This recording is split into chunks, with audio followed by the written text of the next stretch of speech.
towering fly ball to left field off the bat of Josh Crouch. Ali, chest up against the wall. He is out of room, and that ball is gone for Crouch.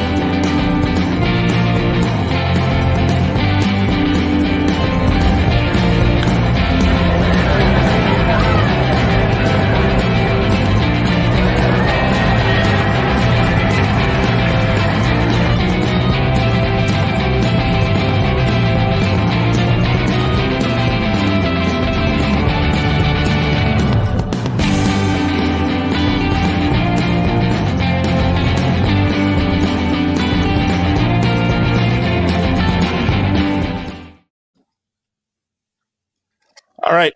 Welcome to another episode of the Tiger Minor League Recap here over at Tiger Minor League Report, MLReport.com. Whoa. Hear myself here. Oh, that's right, because I had my own tab up on the other side. I'm Raheli Castillo. Alongside me is Chris Brown. Well, empty screen of Chris Brown here in a second. There he is.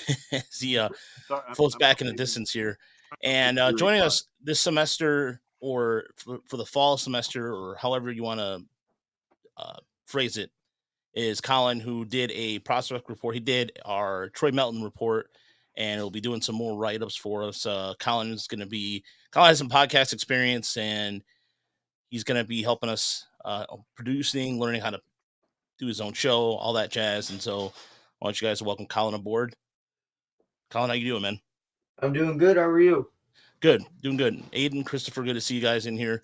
Geoff Pontes from Baseball America should be joining us shortly. I just have to shoot him a text probably. And that guy is a Am I muted? Man. Say what? Am I muted? No, you're good, man. No, all right. Yeah, I'm just trying to update. The Erie game just ended, so I'm trying to update the slide. 5-4, yeah. By the way, Deadly Ninja B said, "Nice risky business slide." I gave it my best shot. It was the Bo Brisky business slide. Hey, Colin. Right. Nice to meet you, man. Yeah. Nice to meet you, Chris. Well, there, and then Blood right here with the $10 already, but he gets this. Okay, so we're gonna either go with this one off the Frickers building. Exquisite. Either or. So thank you, Blood right, for the $10. So yeah, Geoff Pontes will be joining us here shortly. Just like I said, I just gotta shoot him a text and probably jump on. But yeah, the guy covers all prospects for Baseball America. That is one of the busiest men I know, and he's a friend of the show. He's also, let's see here. I'm trying to think of how long I've known him for quite a while now, but it goes back to Prospects Live. That's where I first met him. I think 3-4 years at least. Yeah. If not, yeah. So. It was interesting too that Erie game just went final. It started at 6:00, so that's kind of a later game here. Yeah, especially for a game that wasn't terribly high scoring. I was trying to keep up with it, but you grabbed the Cruz home run because I was in an area with no Wi-Fi. Okay, there is and by the way, yes, there was I'm going to play right now for everybody while we wait for Geoff. The other part of no one's heard this completely, but it's the Aiden would want to know if we had a Jim Weber song. Well, yes, but there's also a video of the song. Again, let's see an homage to the Toledo Mud Hens announcer Jim Weber. Same. Fly ball right field deep, way up there, way back there, and way out of here, up on the roof of the Frickers building as it bounces out in the street. What a shot by Keith. As I said, he stands right in against left-handed pitching, and the Mud Hens now take a 9-7 lead. That's not the one I wanted to play at all. That is the clip that I pulled from, not the actual. Let's see here. It doesn't hurt to see Cold Keith at a home run. No, it does not. Where was that home run from? That was from yesterday. Okay. I figured I was getting out of the parking lot from work, and a ton of cars just came, and then there was all of a sudden none. So I was assuming probably a Mud Hen game. Yeah, it was chaotic downtown yesterday too, because it was one of those things where I was standing outside right outside the building there, right by the bar over there, and there's balls just flying into the street too. So I thought that was pretty funny, because there's 5 home runs yesterday total that hit the scene. They hit the parking lot yesterday. Okay, here's the I labeled it wrong. It's called the Webertron. So that's why I labeled it incorrectly here. So here it is. The Jim Weber tip of the cap to Jim Weber, the Mud Hens announcer, play-by-play man, who's done what 6,000 games now, guys? 6,000. He's been doing it the game since like '78. Every game since before we were born. All right, before we were born. So here we go. Fly ball right field deep, way up there, way back there, and way out of here, up on the roof of the Frickers building.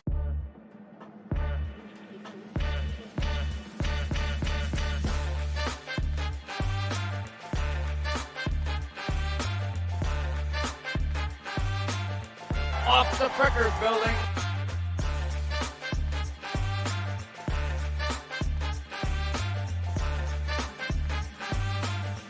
Off the Frickers building.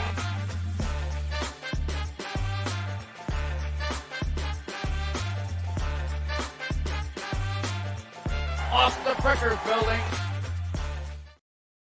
All right. Geoff said he's going to be a minute late, so he'll be here. Baseball America will be on here shortly. So, wait, what? Okay, who said Torkelson's a bust? What's going on? Wait, what happened? Sorry, I'm still trying to fill out these dates. All right, you know what? I'm not indulging in that because we've not said he's a bust. Officially done with the Tork is a bust narrative. No, we've always said that. I'm going back 3 years now. We didn't think he was going to be a superstar. We thought he had a chance to be an average to above average first baseman, a la Rhys Hoskins, right? Nothing wrong with that. 25, 30 home runs, 250 average, decent walk rate, right? What's he look like right now? Looks like a Rhys Hoskins clone to me. I mean, he's playing better the last week or so, but it's still not like a superstar yet. Maybe he can get there. I'm been impressed by his improvement lately, but the bar to be like a plus first baseman is incredibly high. That's why they don't ever go first overall. That's why they drafted him as a third baseman. Which they got to fool us all.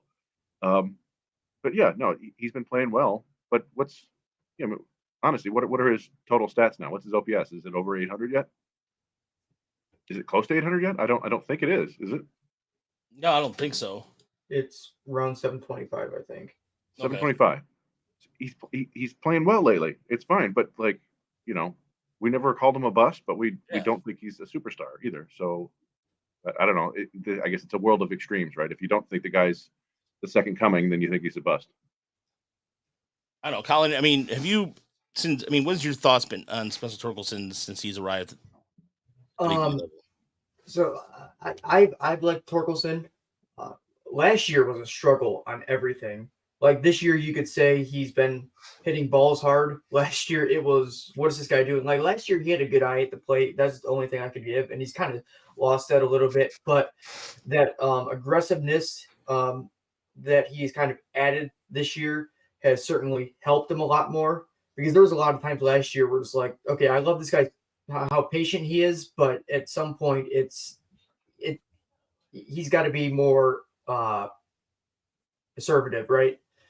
And I do think the hard hit balls are going to turn into something, but you got to use that launch angle. You need to start pulling balls. I'm not a big fan of putting the ball in a certain place. Just hit it hard and good things will happen. No, and it's one of those things where I think he's been a lot more assertive with that. The other thing too is like in terms of even seeing fastballs better too. He's just been crushing them, and that's what he's supposed to do. Real quick, we'll be asking. Yeah, we'll ask about. By the way, Lee. Fun fact: so the Junior League World Series is going on right now as we speak, out here right by my house. I live about 10 minutes away from their Junior League World Series. Lee, by the way, the newest Tiger, played here in 2017 for Taiwan. So he's going to actually be in town here tomorrow. What, he would have been like 14? Yeah. 29. Didn't you say the first game he ever went to was at Comerica Park? Yeah. So it makes sense now because he was he was also he was playing right over here downriver. So, but what? There's a comment here from Bud Wright. Anybody notices how Eric Haas's wife resembles Torque? What? I did not know. I Wait. wasn't watching. That was the Saturday night game when they showed his wife right? He hit the home run. Let's see here. Are you talking about? Let's say so. His wife, she's got like a tattoo. I think I saw a highlight of her. I watched the condensed game on the app. Gotcha. But okay.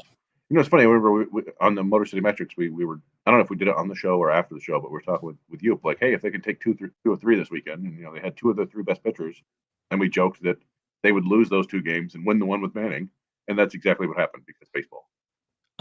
Somebody said that he has similar stats than J-Rod. J-Rod's got 3.6 WAR with 19 home runs and an OPS plus of 110. Torkelson's got a WAR of minus 0.1, 18 home runs, batting 229 with OPS plus of 98. Not sure what the similarities are, but Torkelson has improved. Yes, he's the first baseman though. You have to put up medals and stats to be like an elite first baseman, right? It's just the way it is. Unfortunately, he's improved. He looks like a legit piece of the team going forward. I'm happy the Tigers have him, but I mean, we're not like I said, we're not calling him a bust, but we're also not anointing him as like the next great first baseman in the American League. Okay, he's a below average overall player by the modern stats. So we kind of just pump the brakes a little bit. That's all we're saying. Yeah, if you're talking about regression, this guy in his rookie season put a WAR up of 6.2. In his second year in the league, he's still putting up an above average WAR. I don't know. I don't know what the expectation is. But speaking of expectations, who knows all about those kind of things? And also, him and Chris Brown have a lot of things in common in the sense that they were both underground rap guys. A lot of people don't know that Geoff Pontes once roamed the mean streets of New England somewhere. I don't know. I just always thought it's cool that both of you guys could know a lot about baseball, and both of you guys know a lot about rap. And it's just Geoff, you know how small of a world it's just once in a million where you meet two people that are very similar like that. So anyway. I got you. Yeah, how you doing, Geoff? Good to see you. Good to see you, Geoff. Not too bad, man. Sorry about that. Sorry about the delay here. No worries at all, man. So, we're just talking about someone was asking us that we're trying to say that Torque's a bust, and we've never said that, but we want to get into what you were seeing down in Lakeland and just kind of overall since the draft. I mean, first and foremost, you guys did a kick-ass job at the All-Star break. Saw you on TV wearing that nice little sports coat thing rocking. And the whole new website change too. It's been phenomenal. You guys are packing so much more information. The website layout's a lot more friendlier and over at Baseball America. So, how was your recent road trip? Yeah, it wasn't bad. Unfortunately, I only saw FCL Tigers one time. I was predominantly in Dunedin and then Clearwater. I cover Blue Jays year round for the handbook, etc. I have it during the year. And Phillies was just convenient based on where it was staying. So I kind of bounced around. Ended up missing sort of the Tigers a second time at the Yankees facility the day before I was flying out. I had some last minute scheduling stuff come up and I couldn't do it. It didn't matter. They only played 4 innings anyway because it was 100 degrees outside. So yeah, it's the time of year where it's you literally probably have to have an umbrella for multiple purposes outside than just rain for shadow or for just shade purposes. But no, and so the Tigers. We were initially shocked about the Max Clark pick because we've heard college bats, and Scott Harris said that it was all just kind of rumors, what have you. But we've been seeing him; he's been hitting the ball very well, and Tiger fans seem to like him. And fans were kind of going, "Hey, you guys should be more hyped up to what it is." But Max Clark was the number 1 player out of high school. I mean, what do Tiger fans should expect from Max Clark because he's lived up to it so far. Yeah, and I think the early feedback from pro scouts has been pretty positive, just on all accounts from what I've heard. And it's been meeting expectations or exceeding it, which I think is important, because I think anybody who's done any work on the amateur side of things and then on the pro side of things, or spoken or worked with any sort of pro scouts versus amateur scouts, there can be discrepancies in opinions on certain things. Certain stuff I feel like sometimes can come to light a little bit more in pro ball, certain struggles, etc. But all accounts have been really good in terms of Clark has been performing in games. He's been making a lot of hard contacts. Center fielder, it's not going to be crazy power necessarily right off the bat, but there's a ton of bat speed. I think he's athletic enough to make adjustments and for it to work. And even if he doesn't end up necessarily, a long-term center fielder, which I think there's a pretty good chance that he does. He's not going to be Andrew Jones out there, but might be an average or better center fielder and a guy that can play, above average to maybe a plus corner. Considered kind of a gap to gap guy now. He's not the biggest person, but he is muscular, really strong, tests well athletically.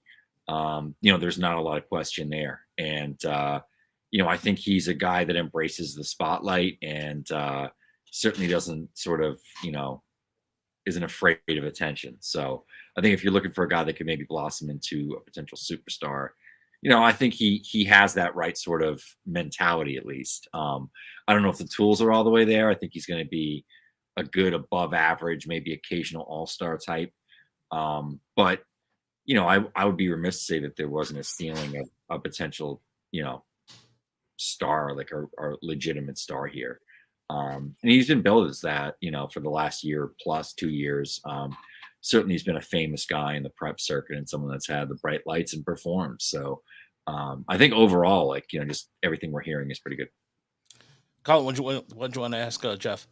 I wanted to ask, would you think the Max Clark situation of how he was a high school bat drafted by the Tigers, I think there was a few people that were upset by it, and him coming out and balling out right away, would you think it's similar to Riley Green being drafted by the Tigers? Because a lot of people were upset that he was a high school draft pick and that he, right out of the gate, he started proving people wrong, and he ended up at the end of the year in West Michigan. Yeah, I mean, I think you could probably spin that narrative. I think a lot of it is, people are going to complain about whatever the pick is. They'll find some way to nitpick it. And I think when you've looked at the way the organization has performed, particularly in the draft over the last, decade, there's not a lot of goodwill there. I would be skeptical as well.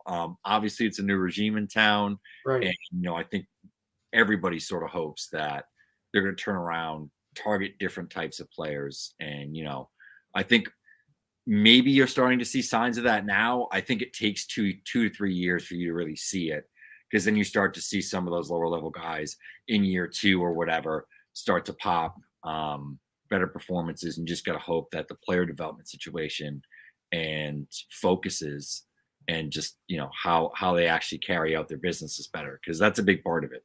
You can make pretty mediocre groceries into a pretty good meal.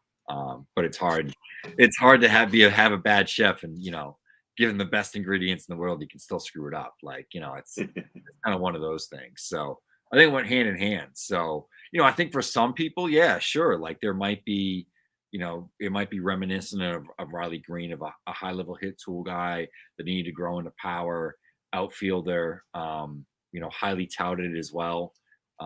Yeah, I think there's a lot of probably similarities, but this is a good direction to go. I mean, you go and you look at the players that turn into huge prospects, stars. They're either, guys from Latin America, or they're high school players. I feel like, as much as I like the college game, I love the Cape Cod League. I love seeing all these prospects and knowing them well and, following their careers. They're not the guys typically that have the high end ceilings, right? There's a lot of good regulars that come out of college. There's not a lot of superstars. So I think this is the right place to hunt. So Geoff, I got a kind of a general question for you about complex leagues, because people keep saying, why isn't Max Clark playing every day? Why isn't McGonigal playing every day to start their pro career in the fourth ring of hell that is Central Florida in August? So I'm curious if you could explain for people maybe why guys don't play every single day immediately. Number one, they have huge rosters. I mean, there's like a ton of players that they're trying to cycle through. I mean, I saw Peyton Graham in a game. There's guys that are rehabbing consistently. I believe DJ Peters is pitching out there. Former position player, outfielder, I think for the Dodgers and the Rangers, who's now coming back as a pitching prospect, or I guess a pitcher because he's already graduated. But so there's big rosters. Number one. Number two, I think they like to do a lot of the work off the field, especially initially on with a lot of these guys. They're working out a lot. There's a lot of other off the field activity and things that are going on. And then it's hot, like you said, it's 100 degrees. Like they actually canceled games or end them early. Like I had the last day I had complex was a week ago yesterday, so Saturday. And the Phillies complex, it was supposed to go 9, and they were like, yeah, we're only doing 7 today. Because it's like they started at 10. They're like, we can end at noon. We're not going to be out here in peak sun. Guys can get, fed and rested and whatever. But I think people also forget, it's a complex. There are a bunch of fields there. There's a ton of coaching. There's, facilities, etc., to lift and do all different types of work, whatever it is they're getting their work in. It's one of the reasons guys will stay down there for an extra month or two sometimes if they're younger players, and they may not assign them until May or something. We see teams do that. So that's one of the reasons. I think there's a variety of reasons not to play him every day, and if they feel as if he is, or that's something that he want, whatever the decision comes down, they're going to send him to low A. They're just going to send him to Lakeland, and they're going to put him in the lineup. I feel like with a lot of these college guys, they're kind of doing that to maybe feel out some of the later round college guys, mid round college guys, especially position players. If they're pretty advanced, I don't know if Peck has been called up to Lakeland yet or not. I know that I saw him on FCL. Jarvis and Anderson got called up. Jim Jarvis and Max Anderson. But yeah, no, I appreciate that because I keep trying to tell people listen, they're doing stuff. They're not just taking days off. They're working. I know sometimes they're even they'll have games that aren't official games, on a backfield, right? They're just other scrimmages basically. But people get upset. They're like, "Is he hurt? What's wrong? Is he busted?" Like, settle down. It's a complex league. I know it's fun. I know you love getting down there, Geoff. It's what is the complex league if not baseball's equivalent of underground rap? You're finding the next big things down there. And I enjoyed listening to your podcast there on Baseball America because it is kind of a fun pod there. You got Aiden Miller, you got Arjun Nimala, and you got a bunch of Yankees guys that I've never heard of. They're probably going to be on top 100 prospect list down the line. So I don't know if there was anybody who really stood out to you from any of those teams that you felt like putting out there. Yeah, I think one of them, and it's probably the video that blew up the most, is a big left-handed pitcher. I think he's 6'8" or 6'7", Henry Lelane. He is Brooklyn-born, but signed out of the Dominican Republic. I believe that his father played Division I basketball. I'm not sure on what school it was, but it was somewhere in New York. So I'll get back to you once I learn that one. But played D1 ball. His sister, as far as I know, I think was a JUCO women's volleyball All-American this year or something like that. So probably speaks pretty good English in addition to Spanish, which I always think is an advantage if you are bilingual in baseball because you can communicate with multiple facets of the locker room. But beyond that, the baseball ability is great. Mixing 3 pitches, sitting 93 to 96. I mean, this guy's 19 years old.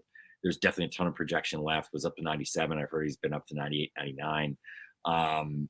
Mixes a changeup, mixes a slurvy breaking ball at 77 to 79 that you might call it a curveball. You might call it a slider. I just say sit in the middle and call it a slurve because it's kind of what it is. And depending on what scouts you talk to out there, they may like the breaking ball more than the changeup. I feel like I've heard more positive feedback on the changeup. Fastball shape is really good. It's like a 17-10, 18-11, somewhere around there. So kind of like heavy bore. And that was legitimately off of, a calibrated TrackMan. So I feel pretty good about what those numbers are.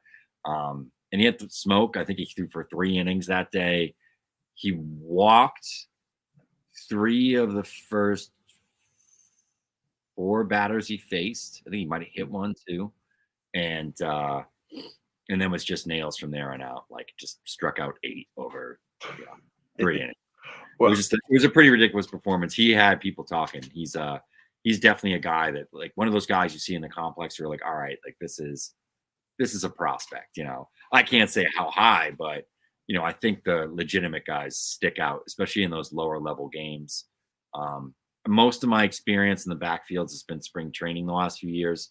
Where I'm down there for a few weeks, and I've been doing mostly East Coast, so I see a lot of those teams. But you're seeing AAA games, you're seeing AA games, you're seeing high A and low A, and it's like the assignment teams pretty much, where maybe there's a couple of complex guys that sneak into the low A game. So it's still not kind of like the same level. It's amazing how bad the defense is too. I think those are the things that we take for granted. I watch a lot of AA. It's what's near me. So I have, New Hampshire, I have Hartford, so I'm always out there. I see a fair amount of Cape, which, I think like there are some differences between that and AA. Like that's a bit of a difference, but still, like, it's like you're getting guys between like 19 and 21, 22. And if they're older, like 23 years old, and probably have a lot of experience. So they're already like mid, level sort of guys in terms of experience. But I feel like you don't see like the stuff you see there, like the pass balls, the fly balls that like are easily caught in, AA or even like on the Cape, like just drop. There's stuff like that, the strike throwing isn't great. Like you get a guy who throws a lot of strikes in the complex, you're like, oh, yes, this is going to be painful, I think just the other day it was Zach Hess was rehabbing down there, and it was hit by pitch, strikeout, hit by pitch, strikeout, hit by pitch, out of the game. It's like, oh man, like I just must, the conditions must just be awful to pitch in no matter what. But like, yeah, it doesn't look like great baseball to me. But No. I mean, and that was one of the interesting things is the best we can do for the most part is we follow the stats, right? That's without being able to get a lot of video and without being down there. You follow the stats, and then you try to sprinkle in like, okay, this was a high bonus guy, all right, or look at his physicality and say, okay, this one might be interesting. And so the guy that kind of fit all those categories for us was Tigers catcher Josue Briseño. And I know you got a chance to see him. And I think there are certain kinds of players who excel in complex league, and some of them are just early bloomers. And it sounds like that might be kind of the case with him. Yeah. So I got to the Phillies complex the first day that I was there. Show up immediately. They're taking infield. So I'm like, all right, I'm going to stick around. I'll see, who's in here. Didn't see Max Clark. He was listed as the leadoff guy in the lineup that I had. He ended up getting scratched and traveled with the team. I don't know why. I don't think he was injured or anything. But the first thing that stood out was it's Brasino, right? Yeah. I don't know how they pronounce it. I think it's Brasino. So like he's humongous. Like just from like a physical standpoint, he's probably 6'3", 6'4". I haven't checked the height. 230, and it's like muscle. He looks like he's a 30-year-old man. Like it's incredibly physical, and like it's muscular. It's like the kind of body where like this guy's. You could have told me any age between, 22 to 32, and I'm like, okay, like it was kind of like one of those sort of builds, and like, all right, I'm gonna see how he looks. Arm was pretty strong. It looked fine. But you know how it is, like infield, outfield, they're just throwing around bases. It's not really like you're not really getting real pop times. Guys can cheat a little bit. The framing was awful. He gets in game, and it was bad. And like I'll say this, like that FCL Tigers team, it's not, the pitching is not great. It was not top notch sort of arms that I saw here. There was a lot of like org guys and kind of fodder, etc. And that could just be the day. But he was swimming back there, man. Like the framing was not great. There was a lot of stuff that was getting by him.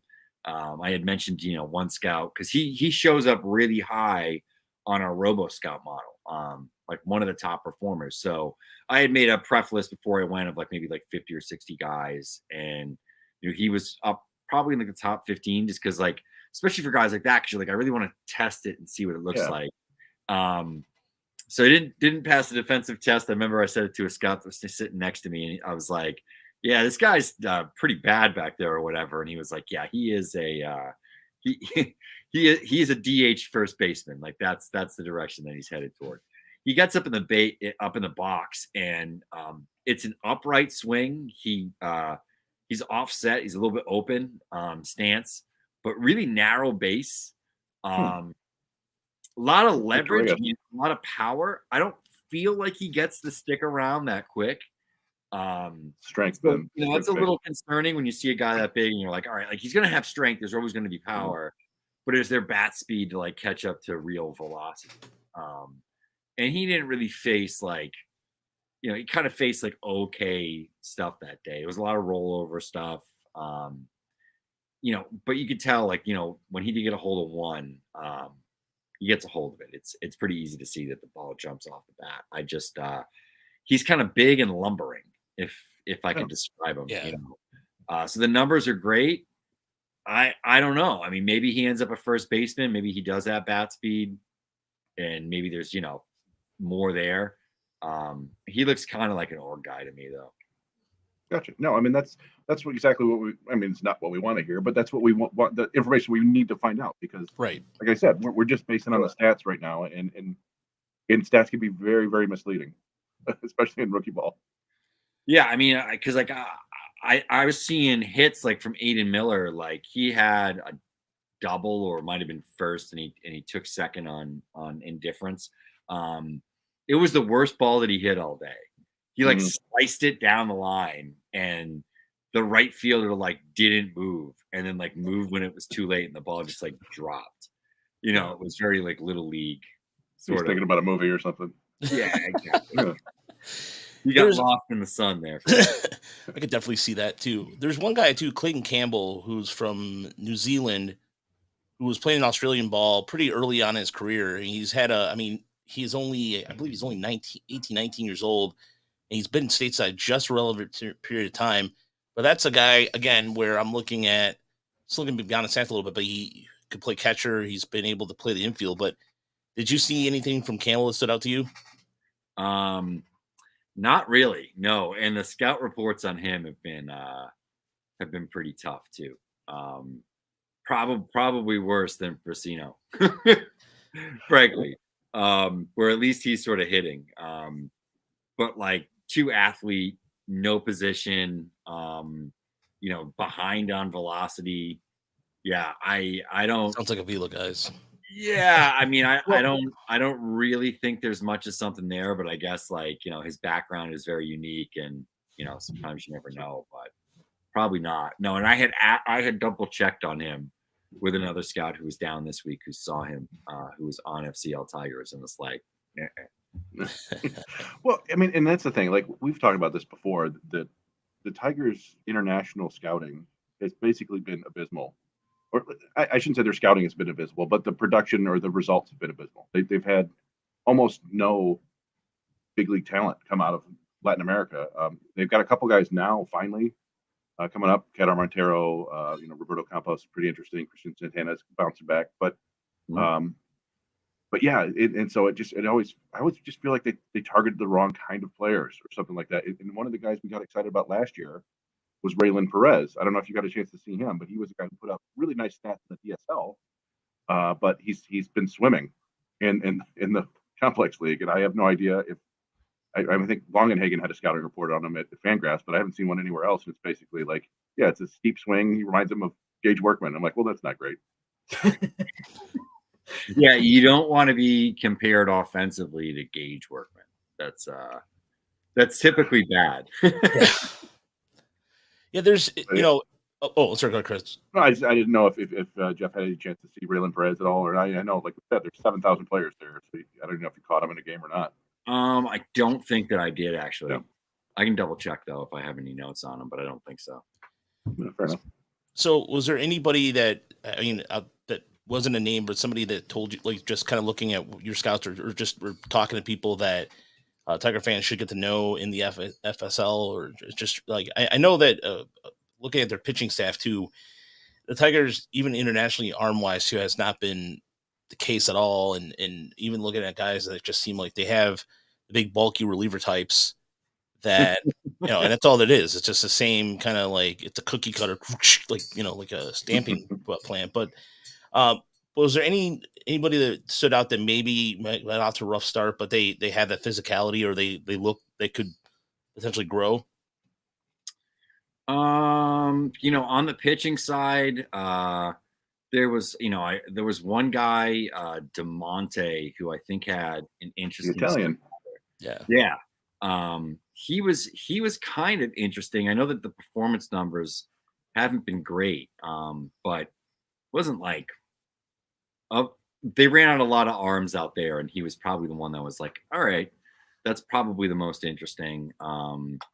The other guy that at least pitched well in the inning I saw him was Jorge Boyer, lefty, sort of a big lefty. It's fine. I mean, a lot of their stuff is just like generic. Like there was nothing that was popping, like in terms of like crazy, unique sort of stuff. I would say the one guy personally I would be kind of interested and excited about would be Peck. This is one of those guys where he had some buzz as like a sleeper going into last summer and really didn't perform in the Cape. He struck out a lot. Was better this year at Pepperdine, still wasn't awesome. But I think if you see this athlete, you see him play short, see the arm, good swing decisions, and you see the swing. When he does get a hold of a ball, it jumps off the bat. There's definitely power there. There's good athleticism. He is sort of unique in the sense that, he's a 21-year-old. He was younger for the draft. I think he turned 21 like a week after the draft. So younger guy, and kind of a projection play from the college side of things. It's right. So, it's going to have to hit. I don't think there's going to be major platoon concerns. You just got to sort of get his swing right because there's definitely holes in it.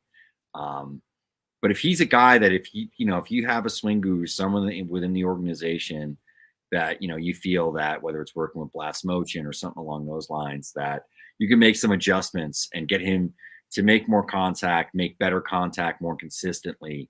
He's got a lot of tools. And he does have that plate approach that I mentioned. So, I personally think Peck is like, maybe one of the more interesting guys that I saw, which is kind of an indictment a little bit for international class. But to be fair, a majority of the guys you see in complex league are nothing. So. Yeah, and I think I read on BA that Peck had, I don't know if it was at the draft combine or just in general, but was one of the more had some of the higher top end exit velos among the whole college shortstop crop, which is, so I'm assuming it's just swing and miss in the zone then if he's got a pretty good approach. Yeah, no, it's definitely swing and miss in the zone. It's gotcha. It's fairly rough swing and miss. He started to chase a little bit more, I feel like this year maybe versus last. He had a great year as a sophomore. Hit 361, 417, 578. Sort of slipped back a little bit this year, 272, 353, 441. But, like I said, I think the skills are there. I think, there's opportunities for this guy to potentially break out and be a legitimate prospect. I mean, probably more of like a 16 to 30 type of guy in a system. But, a potential, like, I don't know, fringe sort of utility guy that has a little bit of power. I think you probably take that. Like if this guy turns into like a better defending Ryan Kreidler or something like that, like you're kind of okay with that pick. Yeah. We talk about like if you can legitimately play shortstop in pro ball, then that adds a ton of value to your utility, even if you're not really hitting a ton. He's one of the few white American guys that can actually probably do that. And then you did get to see. So I don't think you didn't see Clark. I don't think you saw Carson Rucker, who was Detroit's like 4th round pick. But you did see McGonigal, didn't you? And McGonigal, their second pick. Yeah, I did. McGonigal was good. I think the hit tool's there. There's a ton of bat speed. He is tiny. I remarked to somebody that he's kind of built like a fire hydrant. Like it's like very boxy body. I think he's listed at 5'9", man. He's probably 5'6". Like he is small. I'm not humongous. I'm like 6 feet tall, but it was one of those guys where like you're standing next to him. He was in the on deck circle. I was going to shoot open face of his swing once he got up. So I kind of snuck over there and got my spot. And I'm like standing next to him and I'm like, this dude's like up to my chin. Wow. Yeah. He's not tall. He's really strong hands, strong wrists, forearms.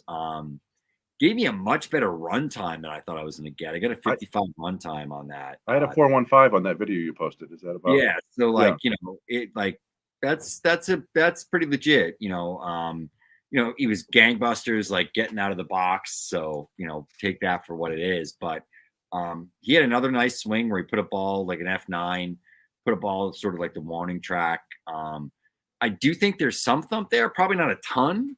It's going to probably be bat speed and barrel control that allow him to sort of have maybe like, we'll say like 15 to 20 homer power, kind of somewhere in there with a decent batting average or pretty good batting average probably, and I think a high on base percentage. So it's kind of like that. Yeah, sorry. Yeah. Or chat. Proto McGonigal. Come on. So you see, I don't think Proto put a good run times. yeah, and it doesn't have bare feet. So one of the last things I want to ask you about, because you have seen a lot of AA, is a lot of fans are excited about Cole Keefe. You saw, he got promoted to Toledo. He's doing a lot for his age, which is rare for the Tigers to have somebody that young to do that well in the system. Again, this is predominantly speaking, Tigers have had a profile, which is basically anybody from the SEC, LSU. It just seems like it's been breaking away from that a little bit.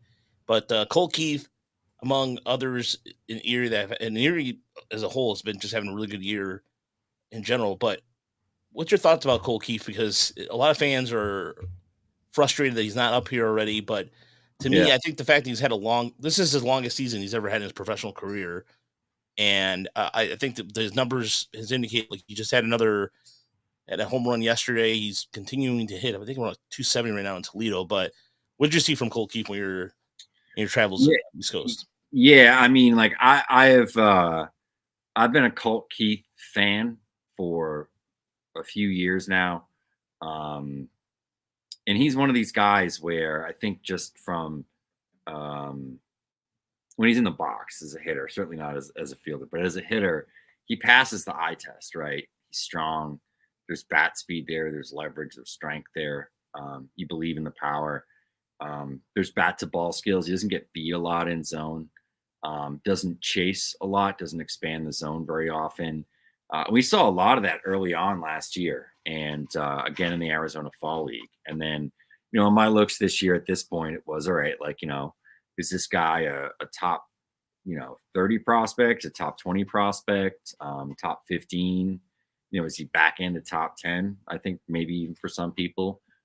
You'd have to be probably less concerned with the defensive value. That'd be the case. I mean, he's probably going to be a first baseman or a DH. I mean, I don't think he's going to stick at third. But if you could get like sort of a Kevin Youkilis situation where like he's kind of a third baseman at times and kind of a first baseman, kind of play a little bit of both in his career, I think you'd be happy with that. But it's all about the bat. It's some of the best approach in the minor leagues. His combination of approach, bat to ball skills, and power is, among a handful of players. There's a few guys that kind of fall into that category. And it's plus power, probably above average swing decisions, averages contact, and having sort of those three things is really rare. And he has it early in his career. He's going to hit, and I think that whenever they feel is best for them to have him up and have him DH, play first base, maybe a little bit of third base, kind of move around a little bit, they should do it. I understand not doing it this year. I mean, if we think about the bigger picture, right, you're just burning service time. There's no reason to. He's already up in AAA, which I'm sure if you had spoken with him before the season, a major league call up was probably a very pie in the sky long term kind of like maybe it happens at the end of the year kind of goal if everything goes well. Being in AAA, staying healthy, staying on the field, learning. I think for some guys, especially these younger bat first prospects, maybe this is the wrong mentality. I feel like it's good to get them some runway in AAA because you get through some of those struggles against more advanced guys. You are facing guys who've been in the major leagues, a lot of them. That's the relievers. If you played every night in AAA, you're probably facing a guy that's been in the majors or is about to be in the majors every single night, just about, whether it's coming out of the bullpen or a starter. And obviously there's a lot of different capacities, for guys like that. But at the same time, I think we kind of forget that, Jordan Walker, it probably wouldn't have done too bad to actually start the season in Memphis, maybe get the call up by midseason. Yeah, your fans will be clamoring, etc.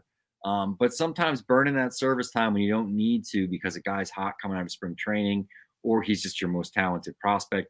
I just don't think you necessarily need to do it. There's very few guys that are sort of like ready, like a Corbin Carroll. I mean, even Gunnar Henderson kind of had to struggle for like 2 months before he kind of finally started to settle in and we started to see the kind of player he is. So, if I were the Tigers, I wouldn't have him up until next year. I know it sucks. You want something to watch. I don't know, man. Watch the Toledo games. Yeah.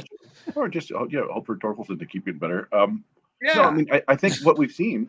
So like that first month in Toledo, I think Keith wasn't quite ready for how well AAA pitchers execute their breaking balls.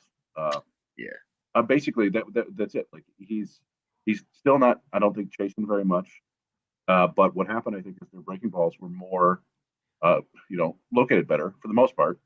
They still make mistakes, right? He crushed an Amir Garrett slider yesterday, but and so he started, I think, kind of sitting on breaking balls and then was late on velocity for a little bit. And so his OPS in July was like 690, but he's a pretty good hitter. It's up over 900 again in August so far because he made the adjustments. So. I mean, it's refreshing to hear you say that because we've been talking all year. Like people warm up, he 6-for-6 game in Erie, and they're like, "Why is he not in Detroit?" It's like, "Well, it's okay, settle down." There's a big leap, and so I mean, it's fun. I don't know. One of the guys that we are getting a lot of questions about now, and I don't know if you paid any attention to him at all, really, when you were watching the last time you saw Erie, is Justice Bigby. I don't know if you've been following him at all, but he's been hitting 360, 370 all year. Yeah. And it's just continuing. And I don't know if he jumped out to you at all when you saw Erie last time or not. I thought Bigby was pretty good. Definitely was, one of those guys that sort of stuck out from that squad. Another one of these like Kerry Carpenter sort of types, right? Where, sort of like a breakout, like hitting revelation, guy that just sort of, turns into something that you weren't expecting. He's been moving up the Tigers top 30 now for the last month or two. I think he jumped inside the top 20 recently. So he's definitely somebody that I thought was pretty interesting. I thought Myers was kind of interesting too. Definitely hit the ball pretty hard. Somebody that had kind of been off my radar a little bit. So I thought he was another one that was on the Erie squad that was kind of interesting. You guys have some arms too that are, worth paying attention to. I know someone mentioned it in the chat, but like Andrew Magno, he's got like legitimate fastball, 93 to 94 miles an hour. Shape on that, it's like 17 to 18 inches of induced vertical break. Cuts it a little bit. It's about 5 inches of horizontal. But like good shape. Obviously the command of that pitch isn't tremendous, but it's good shape and some velocity from the left side. And the breaking ball shapes aren't bad either. He's got the curveball depth and sort of that cutterish sort of slider in the mid 80s. So he was somebody that I made notes of that I thought was pretty interesting. And we thought, it's a somewhat unusual arm slot for a lefty. It's I don't know if it's not directly over the top, but it's pretty close. And it's like, you don't see that all that often. No. And I think like those are the kind of things that you got to bring into the organization too, is like having some different looks and guys that have some funk. So yeah, he was a pleasant surprise. I think the other guy that I'm sort of really into right now is Troy Melton. I think that he might potentially be like the breakout player of the year for the Tigers. Probably one of my favorite sort of like underrated arms in all the minors this year too. And it's been a long time since the Tigers had somebody like that. Like, you know, So yeah, legitimate stuff. Yeah, especially because when we saw him in South Bend, he kind of struggled against. He had a third inning where he had a long third inning, but he came back and was efficient. And the first times we saw him live, he was just throwing it was just that fastball. But then recently, correct me if I'm wrong, Chris, but it felt like he was throwing that he has a pretty good breaking ball where it gets some really good sharp action, especially against lefties. yeah, it seems it was most effective when he's trying to back foot it. It seems like he's got like a harder slurve and a slower. I don't know. They both seem to have the same shape, but one of them's a little bit harder. And he's flashing an above average changeup. It seems like, but yeah, it's a big like strapping sort of ideal pitcher's frame. You know, if you're not counting into like the new age of being low and throwing it up, but like 6'4", looks like an athlete and throws a lot of strikes. And it's we saw him in his IA debut, and he was touching 98, I think. But there wasn't a ton of control there actually. And then the next time we saw him, he dialed it down like just a tick. He's topping out 97 in the last couple outings, and he's throwing a lot more strikes. And yeah, it feels like there's a lot to work with there. In that game in South Bend, he got touched up by that damn Ballesteros kid, the catcher for South Bend, 19-year-old. He went like 3 for 3 with a bomb and a walk. And it's like, come on, 19 and you're catching. I don't know if he's a catcher a long time. Oh no, he's not a good catcher though. He's not a good catcher. No, you know, he's a bad body too. Yeah, but he was on everything. But yeah, I mean Melton, he just put up. It's just relatively slow development with him, I guess, theoretically. But he just put up his longest start of his career, 6 innings the other day, which is like, all right, well, cool. They're stretching out a little bit, and he held his velocity, so that's kind of what I'm looking for. And didn't really get a rough third inning, but finished out the 6 innings just fine. So that's I mean, it's fun to. He was their 4th rounder last year, I think. Yeah. So it's nice to have another arm in there, and it's at least intriguing. Yeah, I think for sure there's starter traits here. I think you actually hit the nail on the head. He's got a slider. It's a sweeper, about 11 to 12 inches of horizontal break. A little bit less depth. It's a little flatter in like the low to mid 80s. And then he's got more of a curveball with a little bit more depth and a little bit more sweep actually at like 78 to like 80. Good changeup as well. And, it's interesting. It's an interesting fastball. He throws hard. The shape isn't crazy, but release traits are pretty good. And, he's got command of the fastball and sort of enough of it with the slider and the changeup. So yeah, he's definitely interesting. One of the strange things about him, and I haven't looked at the splits or anything like to know if it matters, but when he pitches from the stretch, he basically has his feet parallel.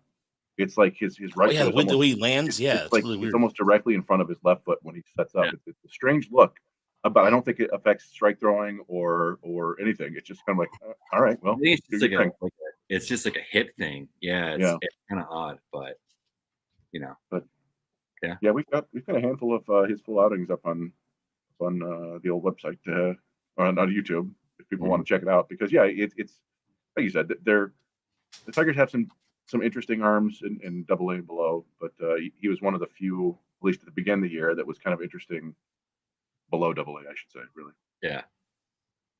So, final question for you is in terms of Kiter Montero, who just got help the Triple A, that we've been talking on and off about this, some of his advanced numbers, and Gabe Alvarez believes that Montero could be a reliever right now in the major leagues based off his stuff. And so, I'm not sure how much of Montero you've seen, but is that an accurate assessment to you? Yeah, I can remember seeing Montero. I want to say the first time I saw Montero was in Connecticut, maybe. Oh yeah, that's right. Yeah, 2019. Yeah, that sounds right. Yeah, and I was sitting behind the TrackMan at the time, And I remember like looking at it, and I'm seeing like 2,800 RPMs, like 2,900 RPMs. I'm like, holy crap! Like what? Who is this guy? I think at that point he was only sitting probably 94. Yeah, I was gonna say like 90 to 91. There might be some 89. Yeah. He might have scraped 94 at that point. Gotcha. Then I saw him again this year, and sitting 94, 95, touching 96, 97 miles an hour. Because he's a smaller guy, it's kind of an interesting release height kind of characteristics too. He gets kind of a flat approach on it, even though it's not the highest efficiency pitch. I actually think the fastball might even have more ceiling, which is kind of funny. Yeah.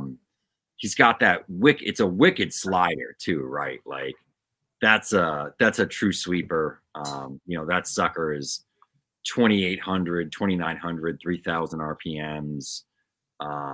Doesn't miss like a ton of bats. It gets some chases. The numbers against it aren't great. But the changeup is actually a pretty good pitch as well. His changeup actually might perform better than that slider does.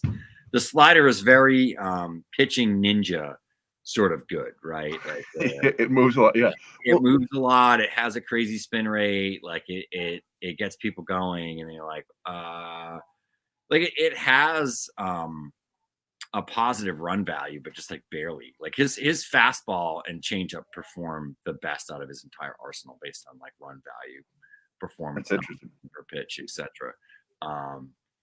In fact, his changeup is his second best pitch on a per pitch basis behind the fastball, and then it's the slider, which is funny. It's not a crazy feel for spin, but it's a pretty good changeup, and like the expected numbers against it are pretty low. He's got like a 295 xWOBA against it, a 262 xWOBA against the fastball, and then a 307 against the slider. That's it's interesting. Raj talked to him before, not that long ago actually. He altered his grip on the changeup to get I don't know if it was more movement or what, but that's really interesting to know. But I think from watching him, and I see this with Job a little bit too, and it almost feels like they have trouble locating the slider to the edges. It's more like they throw it and it ends up right in the middle of the plate. Yeah. And it gets hit hard because it's in the middle of the plate, and these are professional hitters. So I don't know if it moves so much that they don't really have feel for locating at the edges or what. But I don't know if that's something they can develop. I think with some of them they do. Where like the guys who probably are most effective with this pitch have the ability to sort of like back it up, if you know what I mean. Like Kyle Harrison, he was dominating in Double-A last year, and everything was clicking for him. Like he could sweep it across the zone. He could back foot it to a right-hander if he needed to. He could front door it, on left situations. But like he could also like back it up too. Like you see Ricky Tiedemann do this against right-handed hitters where he'll backdoor it, and maybe it doesn't come out with like as much sweep. So the hitter is kind of either sitting there waiting for a take because he thinks it's going to sweep much, or he'll swing at a pitch that's outside the zone and miss it because it doesn't necessarily break as much as you think. So I think it's the guys that have the ability to sort of put something on and take something off of it that I think are the best with this pitch. I've also found that like between like 8 and like 12 inches is kind of ideal, because I think you kind of fall into that range where like you're getting movement on the pitch coming in, right? But it's also like not missing the zone. Like Matt Rapp sweeping all the way across. Coming in, he was sweeping everything across the zone, and it was like, all right, man, you gotta land it, right? Yeah. So I think it's about like the feel for that pitch. And though everyone got really into sweepers, I still don't think there's no one size fits all answer to any pitch type, because everybody's like hand orientation or wrist orientation is different. Like you're physically are limited in what you can do with a pitch based on the size of your fingers and your hands and all that sort of stuff, right? And that's why certain guys can do certain things that other people can't, because they have physical capabilities that other people don't, right? And it's why there's certain guys that can spin the heck out of a breaking ball that really can't throw an efficient wide fastball, because they're supinators, right? And then you have a pronator who's a guy that's going to have lower spin rates, maybe 2,200, but he might get 18 inches of ride on that sucker because he's got efficient movement, and he's probably able to throw a gyro slider pretty hard, right? Mhm. Ideally, and then might have a splitter or a good changeup. So it's just like everybody kind of has like a different way that their body actually functions, and that kind of limits like what you can add and not add or how things work. So it's just a matter of tweaking and finding things a little bit, Yeah, hopefully he has enough to stand him at the start too. That's the biggest thing. Is that the reason why I was talking about? I think that the reason the command part of it was something that Montero was talking about, changing the changeup or changing the grip on his changeup so he can, I guess, make himself more possibly a starter with that. And so, but yeah, I just because the Tigers again, he would be the first international starter they've had that has, at least starts more than one game since, or Yeah. outside of Gregory Soto, since I'm trying to think like Felipe Lear. I'm talking about like late '90 Yeah. Tigers teams here that it's Decades. been that bad. Yeah, decades. Literal decades that they Yeah. haven't produced an international starter. So Yeah, we're talking. Yeah. So, but Geoff, I don't want to take up too much of your time. Thank you again for coming on. We really appreciate it. And just what's dropping on Baseball America. So everybody, by the way, it should get to the subscription. Totally worth it. Weight in gold. In fact, well, my magazine's yeah, somewhere Raj will around here. he'll send me pictures of the magazine sometimes, and then Yeah. we're looking at reading the draft preview on the way to Erie the last time we drove out there. Yeah, and I think one of the best articles I read all year was the article you were explaining pitch shape and how Pitch shape, pitches work. yeah. Yeah, that was that was honestly that was some really good work, man. And it was funny. Like, I just think there's a lot of misconceptions about certain pitch types and like what things do and how they move and how people make it happen. Right. Like, I tried to incorporate some grips into not that I have a baseball and show you all these grips because I have tiny, little media boy fingers. So, I they're not that small. It's still like, it's one of those like I can't like contort my hands. Yeah. I look at some of the stuff you do, and like it's crazy because like somebody will be the same height as me or shorter, right? Like you meet some of these guys at the game, and like their hands are like this. You're like, oh, your fingers that long, dude. Like, you have like a fingers that are this long. Like, what's going on? Especially when I see Matt Manning like Banana spring hands. training, Manning's hands like when he grabs the ball right in front of you and just like, and you look at your hands, you're like, good God, man, what the You remember hell that carny hands I have or something, man. there was that picture of the Tigers drafted that kid Danye Evans this year, reliever out of he was at Vanderbilt and ended up at Charlotte, I think. And it looks like he's holding a grape. It's absurd. Yeah, that was Danye Evans. Yeah. He's humongous, like just a large human. There's just I think that people kind of forget that with pitching. There's so much that's like, I think everyone thinks like, oh, like it's like the same thing with swings. Just add launch angle, as if that's like so easy to do. We're gonna get all the hit tool guys with small bodies, but then we're gonna add launch angle, and all of a sudden they're all gonna hit the ball 450 feet consistently, and their EVs and barrel rates are all gonna like explode. I think we hear that so often. Like it took like Yandy Diaz like a decade to finally hit for power. Yeah, and it's not like it's the best he can do, right? Like he hits the ball hard as hell, but there are physical limitations, despite what we might think. All right, Geoff, thanks so much for coming on. We appreciate it. And like I said, man, baseballamerica.com, get the subscription, get the magazine, do what you got to do, inform yourself, make yourself a better baseball fan. And the handbook, of course, which is always a one day, like I would love to see my name on there someday. I'm not gonna lie. But that's just vision out there as a contributor. But anyway, Geoff, thanks so much, man. We'll talk to you soon, man. All right, man. Thanks a lot. Take it easy. Have a good one, man. You too, man. All right. Great. Geoff Pontes, everybody. So we lost Colin? Colin had some audio issues, so he's resetting himself. And let's breeze through this pretty quickly because every time we have Geoff on, we tend to go pretty long there. And so that's great information. He's got data that we don't have. We don't have the pitch level performance data that he has. It's fascinating to know that Montero's changeup and fastball are performing better than his breaking ball, which is his signature pitch, right?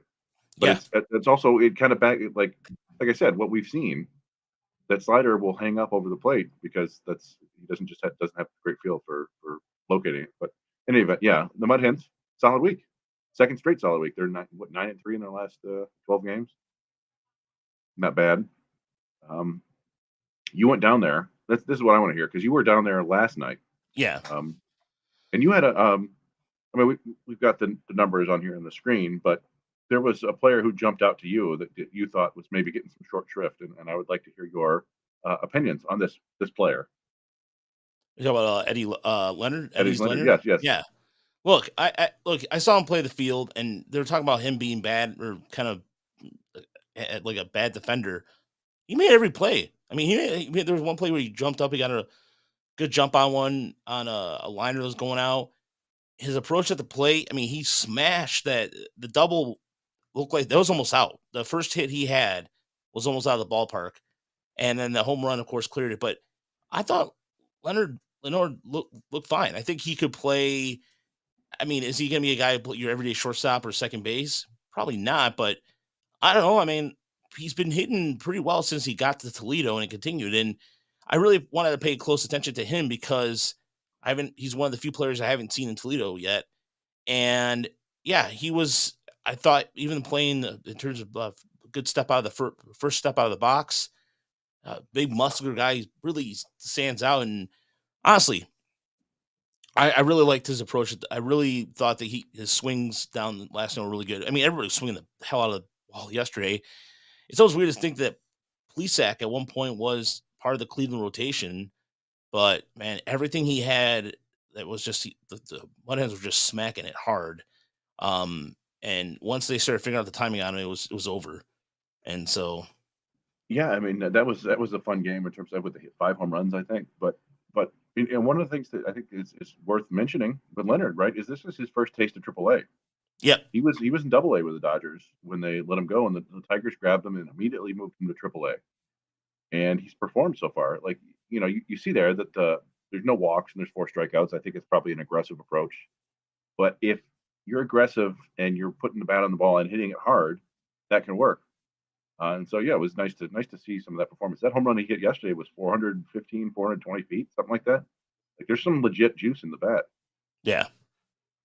Yeah, there is some legitimate juice in there. And not to mention, yesterday was too. I mean, I know Perez had a bad week, but that home run on the right did definitely help. But Perez, I even thought yesterday too, he had some good at bats. One of the things about Turnbull, because somebody was talking about Turnbull still walking guys, he's still working at secondary pitches. His secondary pitches are not there yet, at least in my opinion. I did manage to watch a little bit at the start earlier in the week, and although it's better, I think personally he will probably get a start. He should head up to Detroit soon, and yeah, you would definitely see him. I don't know. I think just based off who they have in Detroit right now that they could call up, Turnbull would probably be the most likely to get that opportunity, and I think he's earned it. But in terms of Montero's debut, by the way, I mean he deserved a better fate than that, right, Chris? Yeah. I don't know. Colin, did you happen to watch Montero's debut? Did you see that by any chance? No, I just got my audio back. Oh, nice. All right. Well, welcome back. Yeah, we clipped together Montero's debut. I put it up there on the YouTube site, and you could see one of the things that happened is that first inning was basically they're playing. It's a classic surface of the sun game. Like the glare was unbelievable, and he gave up a kind of a medium hard liner to center field that Parker Meadows just didn't see. He never saw it, and he kind of ran toward it, and it was over him. And that, that in normal conditions that was an out. And then he gave up a grounder to third base that Colt Keith made an error on. So yeah, he pitched pretty well. It was, again, he was finding the heart of the plate a little too often, but you saw flashes of the stuff, and he kind of had the same sort of introduction to Double A this year, right? You got to remember this is a guy who began the season in High A, and just really started finding his strikeout stuff in Double A. So they've been pretty aggressive with him. And all things considered, I thought it was still a fairly impressive debut despite the 5 earned runs. Yeah, I really don't think that for him to advance this level, I think he's going to be fine. I think he's going to be fine for Toledo. And the same thing, like Sawyer Gibson-Long starting to develop nicely in there. 5 innings, 4 hits, 8 strikeouts, and that cutter's still continuing to evolve. But Andre Lipsius, back for first base. He did give me first base. He's going to play it all over the infield. So we'll see. We'll see what happens there. As far as Johnson Family Farm says, I don't think Turnbull is a good fit for Detroit. You were not the only one that thinks that, and we'll just leave it at that. Yes, yeah. I think they would love for him to come back and perform well. Yeah. I will say that. It'd be nice for him to perform, but I feel like without maybe it's sticky stuff, but he was definitely using it back in 21. And maybe that's what's holding him back, and that's probably what caused him to tear his UCL. Which Glasnow blamed on sticky stuff having to switch midseason. So, and I feel like maybe he's being held on to a lot longer because of that no-hitter he threw, possibly. But he's had the stuff. We've seen him before. He's got a nice fastball slider combo for sure. He has to get the location down. Yeah, and that's where, in terms of like right now, what the Tigers are going to have to do here, they have to get creative.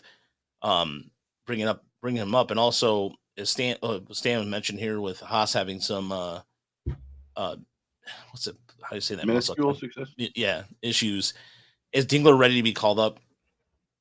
No, I mean, I was gonna say during Altoona, they kept getting him high end fastballs. I mean, he's just missing like just all Altoona did was just jam him inside, and he couldn't catch up on the fastball. Dingler has tools. He always has. He's a good athlete. There's power there. It's a great arm, good framer, good pitch caller, all that good stuff. But there's a lot of holes in the swing. There just are. He's not going to hit any better than Eric Haas. So there's no real reason to call him up or whatever in the middle of the season when the pitchers are comfortable with Haas. They'll add him to the 40 man because catchers are hard to find, and he'll probably make his major league debut next year, if not next year, then the next year. But yeah, I mean, we dropped him down, I think, 16th in our top 30, which is significantly lower than anybody else. You see, I'm like as high as 6th in other rankings, but and maybe it's too low. Maybe he does kind of pull a late Jake Rogers because the profiles aren't all that similar. There's power there. It's a defense first profile. Maybe he just needs to make some swing adjustments, but we just haven't seen it. He's stagnated. This is season 3 in Erie basically, and we haven't seen any real advancement in the hit tool. So you kind of say this is a backup and work on the defense. You can get that defense as good as possible. Right. I do like the. Oh, go ahead. Oh, sorry. I just feel like back when in 21, when Torque, Green, and Dingler were rising to the minors together, we would have probably seen Dingler last year at the earliest, at least by now. So I feel like people are growing impatient, and rightfully so. But catchers are hard to develop, right? So if he's not going to hit better than Haas, why get rid of him? It's not like Haas is this terrible player. He's a great pitch caller. Pitchers love him. I mean, the numbers sure support him. Yeah, he does. The Tigers like him because of it. Yeah, he does call a good game on that. And in terms of the offensive numbers, that's where Haas has kind of been the fans' impatience with that. I understand. Tyler has a really good question about Andre Lipsius. Could it be someone packaged in the trade in this offseason? Seems like his ceiling's a utility player. I already seen a lot of those types. And I'm, as everybody knows, or may not know, I'm a big Andre Lipsius stand. I'm using the term the kids use these days. God, I'm actually saying that. But no, it's one of those things where, as I think Chris said it, I forgot who said it, but he has a classic Cardinal type of player. Like he just seems like he would fit well for the Cardinals. I think I would like to see him at least get an opportunity here in Detroit, but I could see him being a part of a trade package for if the Tigers, let's say, want to get another arm or two in the offseason and they don't want to spend the money on free agency because obviously the free agent market's going to be kind of dry when it comes to arms. But no, Lipsius is upside. It's good to see him back on some sort of rhythm too, comparatively speaking, the way he started the year in spring training, and see now that he's fully back to health. And so, no, I could see that happening. I don't know about you, Chris, but yeah, I mean, there are a number of guys in the system who have, I think, a future in the big leagues, but might not necessarily be on the Tigers that they could theoretically put in a trade deal. I think Lipsius is one of them. Kreidler, Leonard, Perez, all of them. Like there are a lot of guys there that have kind of a utility feel to them that might be a second piece in a deal. Yeah, and I think one of the things too that before we get to Erie too, and Stan brings up about is player fear of losing their spot, the roster. Probably the reason why any taker positional players have gone up on the injury list in 2023. I think there's a combination of with the Tigers are doing here. There is a kind of, I think they're going to be, when goes in what Stop It said here too. Do you see a change in how Detroit will allow call ups? Yeah, you're going to see a lot of the positional player talent down the farm system stay down there a little longer. I think a guy like Diaz, for example, who got called up for Baez, is going to be just a wave. They're just going to wave churn or churn. So these guys are going to just put them on the waiver wire and then get rid of them and just can't turning them out. And maybe in some of these cases with some of the positional players side, like Cole Keefe, like Geoff was mentioning earlier, they're not going to start service time if they don't have to. And also maybe again that the level is, our buddy Mark Gurash has said time and time again, the level between Toledo and Detroit is like, it's like here to Egypt. It's not. It's such a big jump, and people think it's well, they're mashing in Toledo. It doesn't necessarily going to mean that. And you're already seeing the organization. I mean, they've been releasing players. I should mention that earlier. You've seen Del Pozo's gone, Weatherspoon's gone, Castro's gone, Knapp's gone. They've continued to just guys who are not going to fit, or even what was it, the Austin or Gorneau gone. You're gonna see more of this coming up in the next couple of weeks too, for sure. Absolutely. And yeah, there's, as far as speaking of Justin Spig, we'll go to Erie here. The guy's been in Erie less than 50 games. I don't see there's no room for him in Toledo right now to get to, but he had a good week. Another good week for him. He 3 home runs.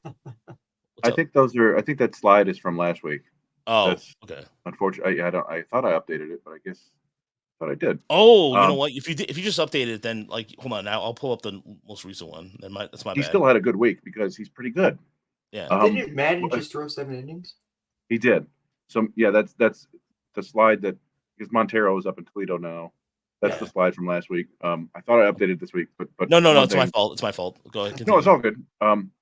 Bigby, we've had some discussion because there are some indicators that maybe Bigby's been getting lucky, and I'm sure there's a little bit of luck anytime you have a BABIP 370 plus or whatever. But we keep talking about it. It's one thing to hit dribblers and beat them out for singles or hit bloopers, and Raj handled a bunch of video this week, and Bigby hit a 104 mile an hour line drive rocket to right field, and he does that all the time. That's what's impressive about him, is these aren't weak grounders up the middle. There are a couple of those, but he's getting hits because he's hitting the ball really hard consistently. And so I think this week, I think he had 8-9 hits and was 1 home run. But and he pulled that home run, which was nice to see. And he's one of those guys. I think he just has natural feel to backspin the ball no matter where he's hitting it. Because we've talked about that, where it looks like he's just making solid contact and the ball flies over the right field wall. Well, the home run he hit this week, it was kind of on an inside fastball. It wasn't, I think it was 91, 92, right? Like, it wasn't terribly hard, but he pulled his hands in and pulled it. And it looked like, all right, this is going to just get over the wall. And then it was 40 feet past the wall. So I just think he's got legit raw power and has feel for backspinning and feel for hitting. And so has he had a bad week since he came to Erie?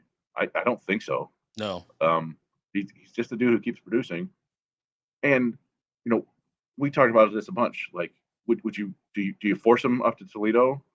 Does he need that really, or does he need to play every day? Because you're trying to find room for these guys to play every day.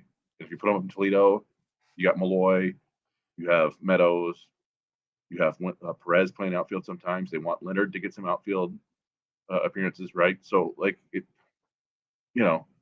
people want to see that progress because it makes them feel good about a prospect, but I don't think you necessarily need to see it from Bigby. Yeah, I don't think so either. I don't think there's enough at bats. Colin, what do you think about Bigby? He just should stay in Erie to you? I think so. because I mean, really, what's the point for him to play a few weeks in Toledo? It's going to be a small sample size, whether it's good or bad. So I think the best bet just start him in Toledo next year if he's ready out of spring training.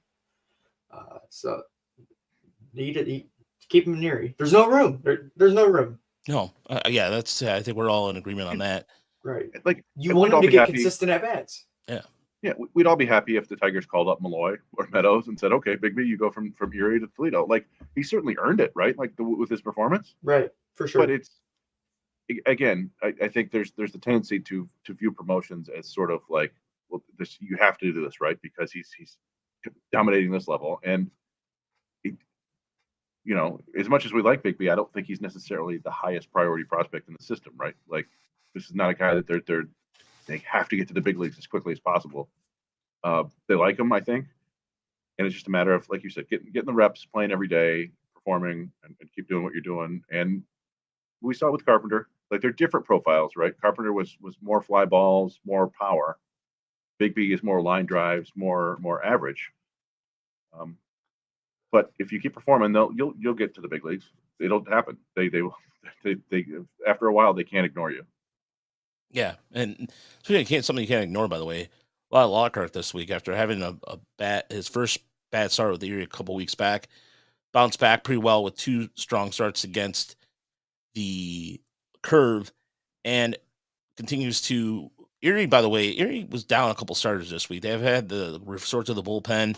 Something that I was talking to Chris about this earlier. Adam Wolf, same time last year, towards the end of about actually beginning of July, was really unhittable, and he's been doing the same thing again. Been giving Erie some clutch innings as they're trying to figure out the rotation here with the it seems like the call ups. That was something that props to Erie. I think Erie, and it kind of leaves what Stan's question was: does it seem to you that the Tigers minor leagues have improved their thickness of promotable talent this year?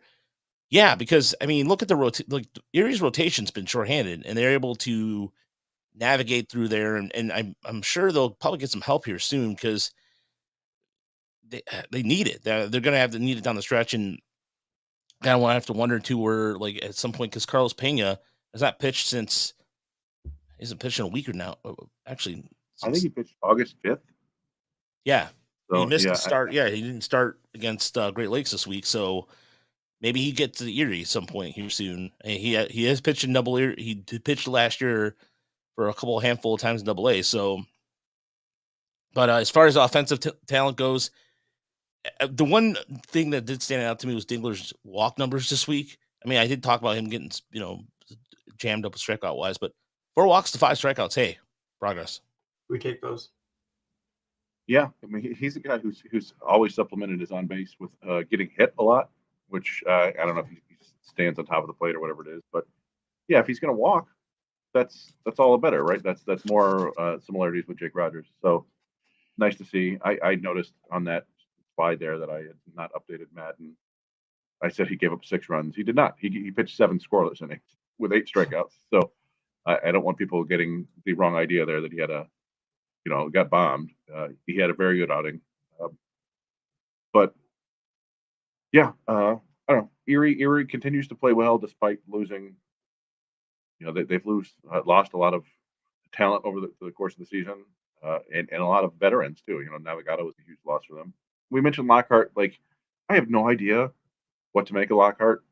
Right? We talked to him. Good dude. He seemed to understand the modern pitching techniques, the data. He was telling us about this, the horizontal break on his pitches. He's actively working on adding a splitter, which is kind of hit and miss right now. But and it's not impressive velocity. It's 90, 93 mostly. But he commands it well. He's got a couple good breaking balls. It's like, if you told me that guy becomes the next Tyler Alexander, I would believe you. But also, like, we saw Chance Kirby tear up Double A last year, and then this year it wasn't there, and he's retired now. So I know I appreciate what Lyle Lockhart is doing, but I couldn't tell you if he's a prospect or not, honestly, because it's tough sometimes with these lefties. Like the stuff isn't off the charts or anything like that, but the performance is. Yeah, Yeah, same thing. I don't really know what to make of it, but the fact that the Tigers are getting better numbers than the Dodgers did. So I mean, it is what it is, and I love to see some more of the advanced numbers too. But from all accounts, from what we were told, his numbers are some of the spin stuff and what have you looks pretty good too. So um, let's move on to West Michigan because the Whitecaps are in first place. They beat their rivals soundly this week too against Great Lakes, and they've improved the run differential. This is a team that was struggling with run differential all year. Now they're +8, and despite you look at some of the stats here, Jenkins, by the way, called up from Lakeland, who's playing first base. We had a good first week in with the Whitecaps. Lee, by the way, I was saying this earlier, way back in the beginning of the podcast. So he's going to be in town tomorrow because the Junior World League's World Series is about 10 minutes away from my house, and he's going to be coming to talk to the Taylor North team. And he played in the Junior League World Series here back in 2017. So he's already familiar with the area, and that was around the time he went to Comerica Park for the first time. So cool to see that. But what was cool to see was another strong performance from the starting staff again, including a good start from Dylan Smith. Well, he pitched twice this week. And today, I think it was the first game, it was 2 2/3. We put that one up. Today was 3 2/3, I think, right? So he's ramping up. It was like 76 pitches, so it wasn't terribly efficient. But 6 strikeouts. You see the fastballs is playing pretty well. The breaking balls are working. It's nice to see.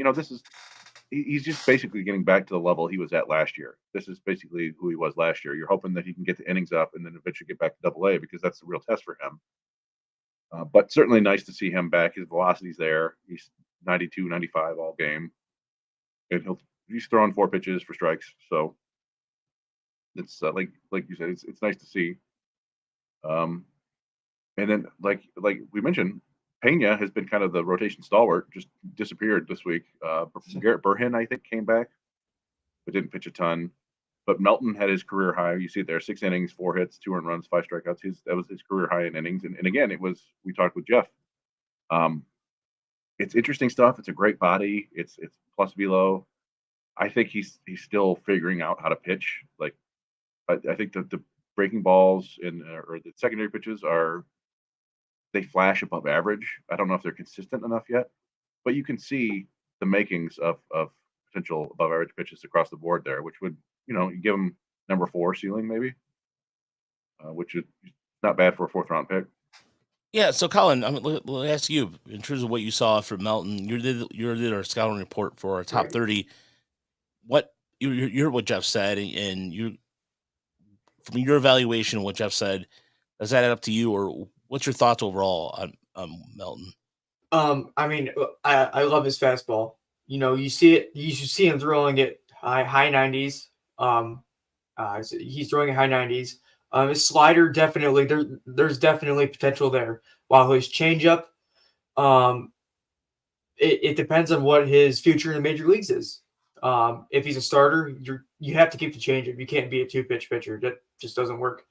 But if he goes to become a reliever someday, he might be able to drop it because if his fastball is not on, his changeup definitely isn't on. His fastball is kind of a host for his changeup. You said he's kind of learning how to pitch a little bit, and I think he's doing a good job at that. He's a great follow through, very violent follow through motion. One thing I noticed with him is that this 6 innings right here is a great sign for him because he really has issues putting batters away with throwing lots of balls and he sometimes struggles to miss bats. And hopefully the 6 innings kind of gives him a boost. Because we've seen the amount of innings he's thrown is kind of a concern because is he going to be able, if he can't miss bats in single A, is he going to be able to miss him in Erie, Toledo, Detroit, right? So that would lower him down to someday maybe a reliever spot. But there's definitely something there. I truly believe there is a major league pitcher of some capacity in there, whether he's a 4 or 5 guy or hell, maybe even ends up in a setup role someday. Yeah, I mean, people don't want to hear this, but there are times when I watch him and I go, this kind of reminds me of Ryan Perry, which is pitching before you were born, Colin. I don't know if before you were born, but he was 2008 draft pick. So I probably heard my dad scream at him through his yeah. TV. Did he give up the Grand Slam to Nelson Cruz? No, yes, he did. Yes, Yes, in the he did. 2011 ALCS. Okay. Yeah, he threw really hard, and that was it.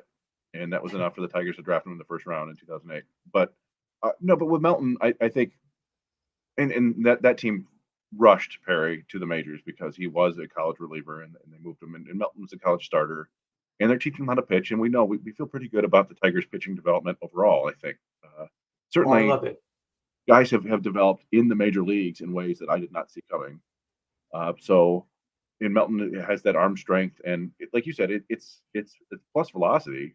I'm not sure if he's going to miss bats with his fastball at higher levels, which is always an issue. But I think they'll maximize them as much as they can, and there's enough feel for the secondaries there that you can dream on a back into the rotation starter, and there's definitely like we said, enough velocity there to have a guy in the bullpen in the future.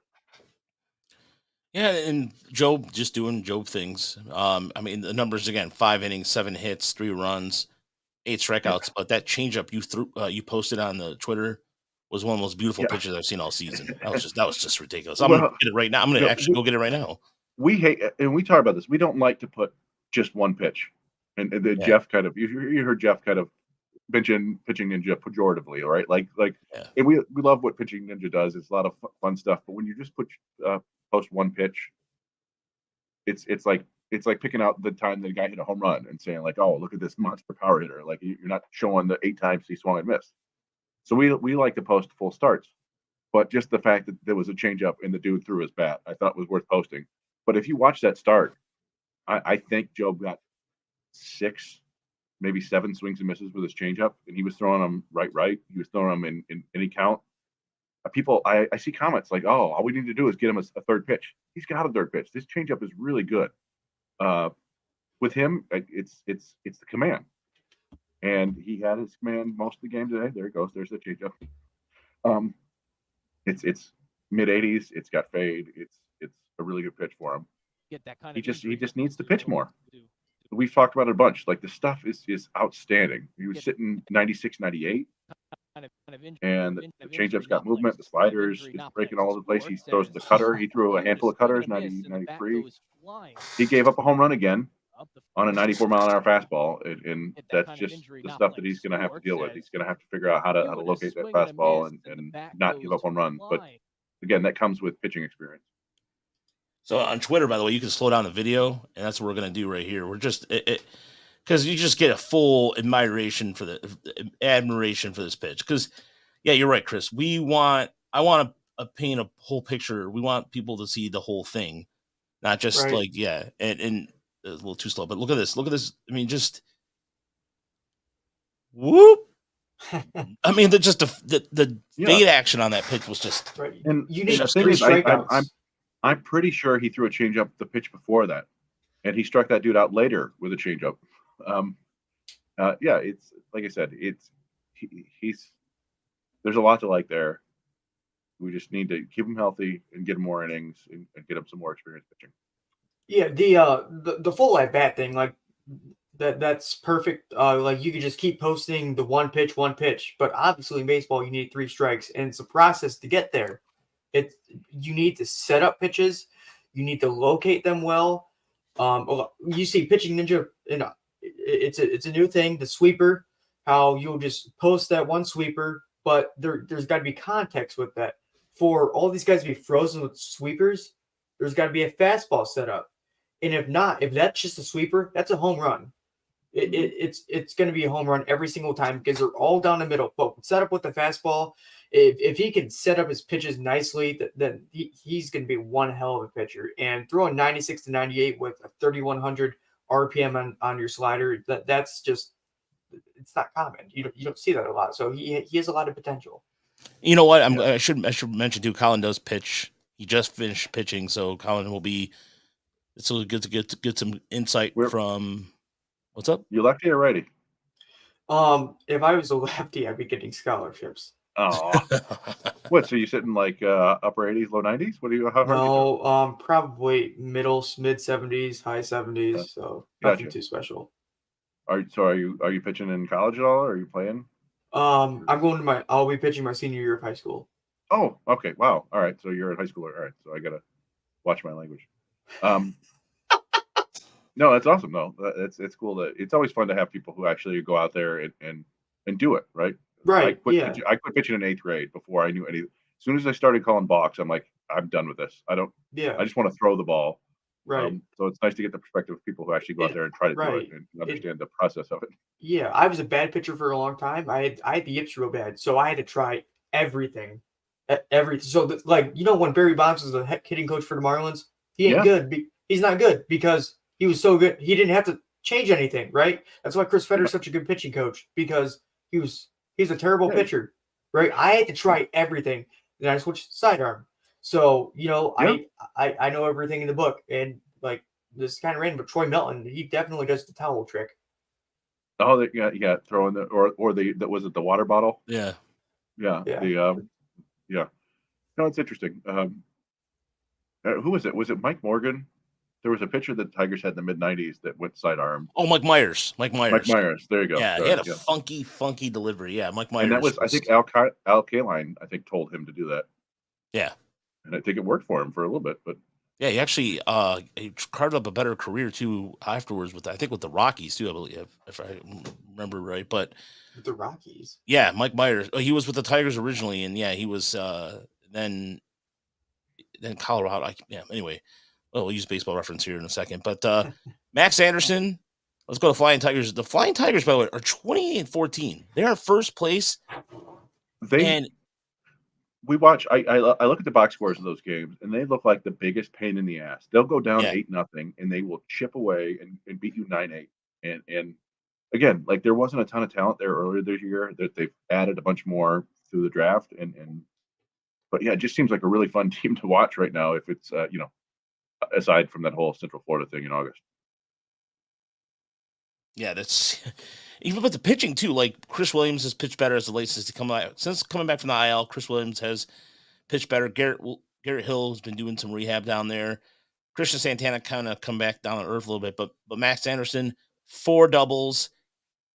Mike Rothenberg continues to. I mean, he's going to hit 20 home runs this year. It is beyond Andrew Graham. We talked about this before, and we're talking about this with Gabe Alvarez. Andrew Graham is probably one of the most underrated coaches out there. He gets it done every single year. Lakeland, like you look at that roster, he turned chicken, into chicken salad, because a lot of those arms he gets those. It's a lot of work in progress arms. The batters, same thing. He's getting a lot of the kids, and he's been. I gotta give him a lot of credit. I really do, because he's been able to manage it pretty well. Yeah, I think we. He just had a 700 game or 700 win. I don't know what it was, but yeah, he was the manager when I first really started covering like in person. He was the manager at West Michigan. And it's interesting. It's like there's a belief, I think, within the organization that he could handle higher assignments, but he really seems to want to develop these kids at the lowest levels of a full season ball. And that's a testament to him, because that's not an easy life at all. Like you said, the pitching in low A ball is not good. But yeah, he's year after year, he gets these teams to compete, and that's hard to do. So props to him for sure. Yeah, and in terms of even like Matt Walker, who got the game started yesterday, nice outing by him, 5 innings, 2 hits, 8 strikeouts. And the other thing to take away from this week, as they're going to be on TV this week, so they're going to be at Bradenton, so we'll actually get push for that Max Clark promotion. Yeah, guys, and McGonigal and Rucker, just promote all the kids, promote it, and then send them back down after this week, but so we can get some video. Please, just do that. Please, just that'd be great. We did find a source for some of our some FCL Tigers stuff, but of course we're not gonna give away our sources on that. But we didn't get to any of the complex league, did we? But you know what? The big thing, by the way, is the Tigers Dominican Republic team, the DSL2 team. threw a combined no-hitter on Saturday. It's always fun. Yeah. Yeah. It's awesome. It was something that I saw on Twitter and put together, and a lot of those guys we'll never know if we'll see them stateside or not, but congratulations to them. But complex league wise, McDonald had a good week, and I want to say Max Clark also just continues to be an extra base machine. Yeah, I think the last game he played in was the first one where he didn't record a hit or an extra base hit, but he walked twice, I think. He and McGonigal. McGonigal his I think Geoff talked about it. He's a smaller dude, and he also crouches down, and he has a terrific eye. I mean, he looks like a potential ideal top of the order guy, either hitting first or second, just getting on base all the time. And I love his swing too. We posted a clip of his swing. It's a really pretty swing. I think he's got bat speed, his bat to ball. But yeah, he and Clark, obviously it's rookie ball. We don't know, but it looks like those guys are going to be staples in the top 10, top 5 for the system for the next couple of years. Also, we saw the debut of Jaden Ham and Andrew Sears, who were drafted in the 2023 draft. Luke Stoffel, too, as well. Undrafted free agent, I believe. Undrafted free agent. Andrew Dunford, who also made an appearance. He was the 12th round pick, right? I think 12th round pick. 400 grand or something like that. So yeah. So yeah, he made his debut. I'm still waiting to see. We also saw Evans made his debut. He pitched a a couple rough outings for Dunya Evans. You never know. Deadly Ninja Bees just said someone needs to sneak in the camera to get some video. That's something I'd like to know. Like, you really wish there was some footage out there, because you look at the box scores and you want to see, it's going to sound stupid, but what stats are real. Because like if you saw the video of McGonigal's his first hit, it was a little chopper that in any other league is not going to be a hit. Out, yeah. Right. But then I think it was his second swing, great swing, turns out to be an out. So a lot of that stuff's misleading, and it's good to know that he's a good eye, because when Geoff was in here, he was saying there's not a lot of strike throwers down there. So I love on base percentage, but it's hard to know what part of it is real down there, because you're going to walk a lot. In rookie ball, almost none of it is real. Like right. Like a big strikeout rate is a huge red flag in rookie ball, but a big walk rate doesn't tell you much. But I will say this, Deadly Ninja Bees, someone has snuck a camera down there, and we will have some interesting video for everybody next week. Yes, we will have video of complex league stuff for you guys next week. Yeah, there is. Yeah, we have connections, sources, stuff. Diaz, by the way, has not made an appearance yet. Yeah, I haven't heard it. He's we've seen, like you said, we've seen Dunford, we've seen Pivarov, the guy from Arizona State.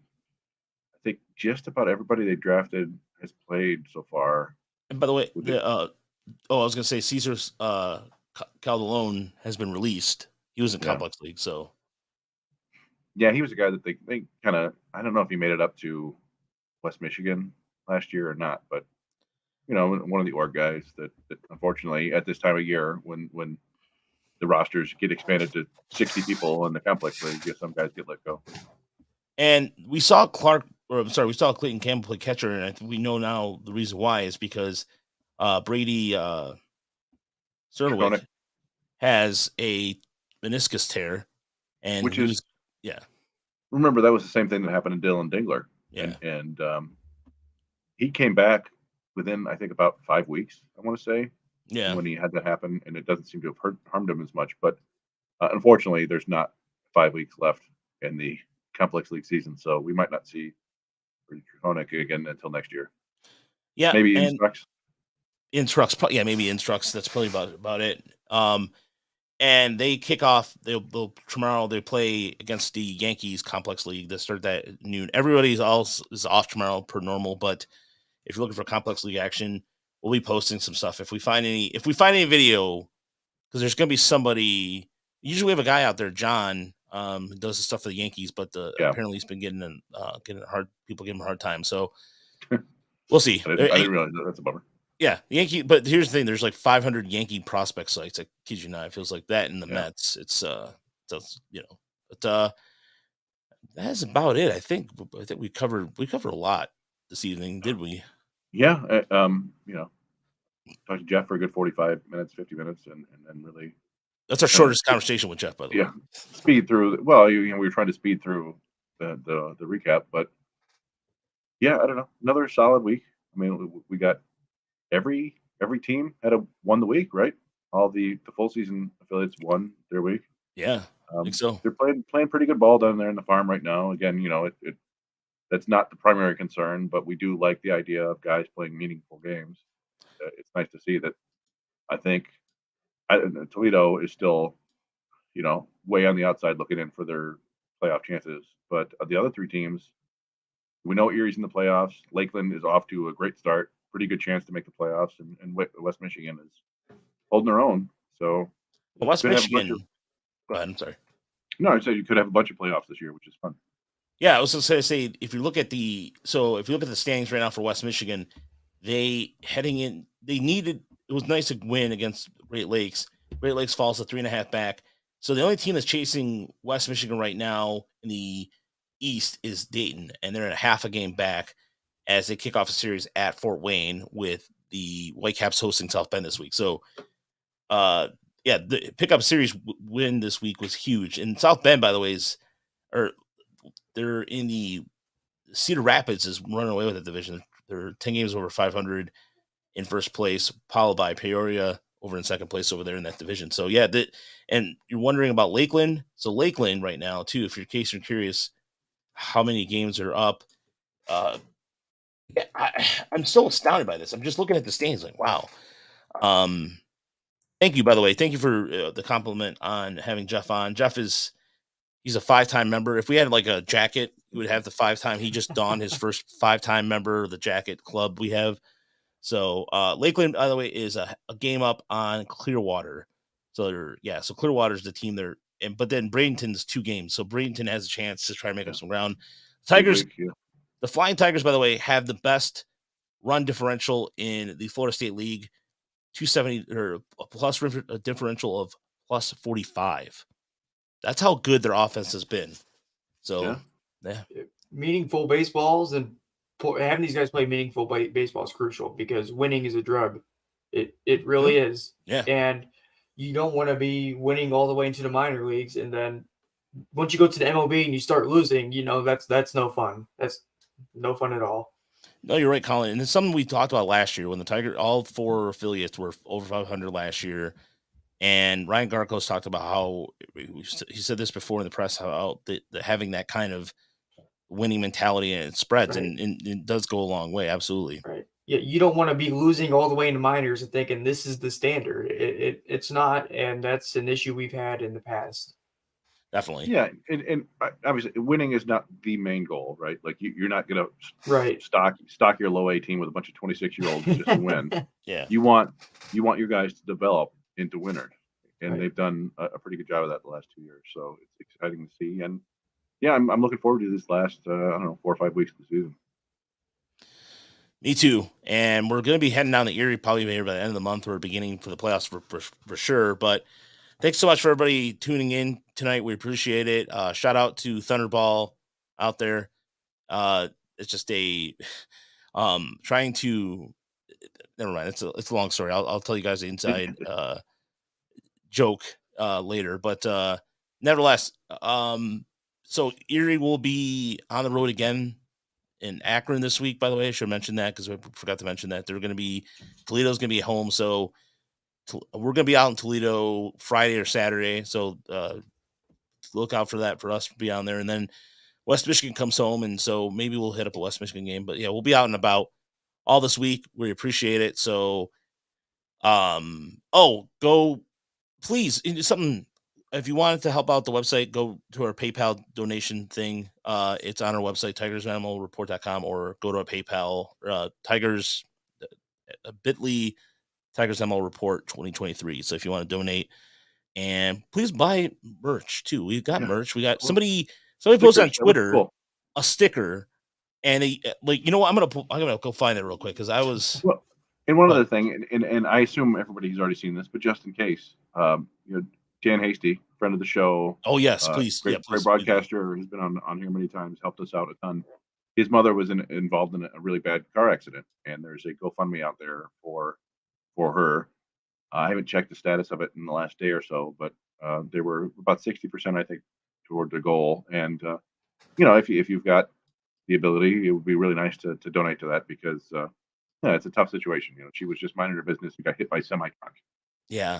And fortunately, it doesn't sound like life-threatening, but there's going to be a long rehab process there. So if you guys minor league baseball, if you like us, do us a favor and try to help out if you can. Yeah, and I'll put the link in the show description for if you're listening to us on the podcast. Dan Hasty, since Dan Hasty's been a fan of, real quick story, even before we started the website, when Chris and I were doing Tigers SRD way back in 2017, Dan has been one of the longtime supporters of the site. Like he literally DM'd me on Twitter. He's like, I'm really big fan of the show. Thanks. And I'm like, who are you? I know he was Dan Hasty, but it just like, are you punking me or something or whatever the case was? I was kind of taken aback by that, but he has been, like Greg, just a really just spreading the word about us and everything. So if anything you can do to help out Dan, we definitely appreciate it. But yeah, check this out. So somebody posted this sticker on you, like people are watching right now, our sticker, and hopefully the Zoom, I'm not doing any justice with the Zoom. Boom. You can go, see, this Zoom sucks. Like, come on, what is this? Anyway, but yeah, you can see our sticker right there. And yeah, it was cool because it was like, wasn't one of us. Like, I have a sticker. I'm like, I don't have a sticker on my car anymore. My buddy John was like, "You have stickers? Why haven't you given me 1,000 stickers?" I'm like, I don't know. Yeah, I don't have any stickers. Yeah, I gotta get some stickers. Yeah. You got any Connecticut Tiger stickers? Oh, and I wish. Actually, that's not bad an idea. It's not bad an idea. Somebody asked about a friend of the site, Christy, who works the merch at Erie, was talking about the Norwich Sea Unicorns, and I have a hat, and she's insanely jealous. So, but it is what it is. But yes, please support the Seawolves. The pepperoni balls, whatever, balls, like Torque merch, the Keith merch, whatever they have in there. Buy it. Did you see? We didn't talk about this, and I was gonna give Greg Anya some guff, not some guff, but I was gonna joke around with him because it was all Altoona Pizza Week. Oh, yeah. And it looks horrifying. Yeah, like there are places that make pizza. Like I've never had St. Louis pizza, but it doesn't sound good to me at all. Sounds like cream cheese on crackers. But this Altoona pizza was like, yeah, let's just throw like a plasticky slice of American cheese on top of some sort of microwave pizza, and that's going to be our pizza. And it's like, that's horrifying, but that's their identity. And yeah, whatever. But Sam ate it, so good for him. But he wasn't a fan of it though. No, he wasn't. And yeah, good on Greg for not even trying it because I wouldn't. Yeah. Hey, speaking of pizza, when you guys go to Toledo, you got to hit up Home Slice. Home Slice, where's is that near the stadium or is it? It's like probably like 30-second walk from the stadium, honestly. Sweet. All right. Yeah. It's right by the Dirty Bird. Best pizza in Toledo. I have to try that place. Yeah. Somebody mentioned it a couple days ago. We'll try it this week. They have half off pizza on like Tuesday or Wednesday. Yeah, well, you know what? We'll do a video of us eating this pizza and being fat gluttonous folk that we are. I'm not. Well, anyway, enough of that. Enough of that. Have a great night, everybody. We'll talk to you soon. And there will be an article I'm dropping on Justice Bigby, Kerry Carpenter comp. I'll be dropping either tomorrow or Tuesday. Until then, have a good night, everybody. Thanks, Geoff.